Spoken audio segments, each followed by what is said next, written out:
Hello, আসসালামু আলাইকুম guys, কেমন আছেন? অবশ্যই সবাই ভালো আছেন। আজ পবিত্র জুমার দিন, সবাইকে জুমা মুবারক। আজকের বিষয় হচ্ছে আমাদের পাপুয়া নিউগিনি ভার্সেস আফগানিস্তান। ম্যাচটা ছিল অসাধারণ অসাধারণ। আফগানিস্তানের ফর্মের তুঙ্গে চলতেছে বর্তমান, তাদের যে খেলার পরিস্থিতি অসাম। 100-র নিচে, 100-র উপর তাদের বোলিং এর উপর কেউ নিতে পারে না। আসলে ব্যাটিং এ 3টা ম্যাচ খেলেছে, তারা 3টা ম্যাচই 100-র নিচে রেখেছে। উফ, অসাধারণ ম্যাচ উপহার দিয়েছে।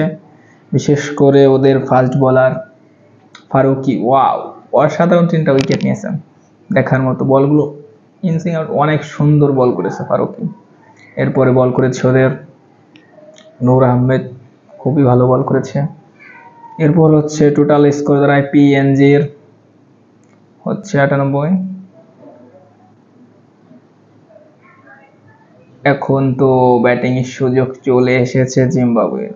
ফার্স্টে একটা উইকেট পড়ে গেছিল, একটু চাপের ভিতরে ছিল, বাট সেই চাপটাতে বেশি সময় ধরে রাখতে পারেনি পিএনজি।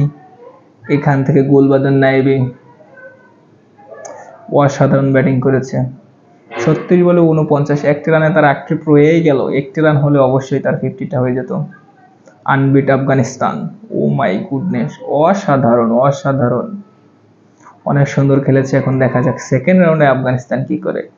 আমার তো মনে হচ্ছে সেমিফাইনালে যাবে। বাংলাদেশের সুপার 8-এ উঠেছে। দেখা যাক next match Bangladesh tour of Nepal কি হয় সেই ম্যাচে। অবশ্যই সবাই ভালো থাকবেন, সবাই আমার জন্য দোয়া করবেন। আর যদি আমার চ্যানেলে নতুন হয়ে থাকে অবশ্যই সাবস্ক্রাইব করে দেবেন। আপনাদের সবার প্রিয় স্বাধীন শিকদার।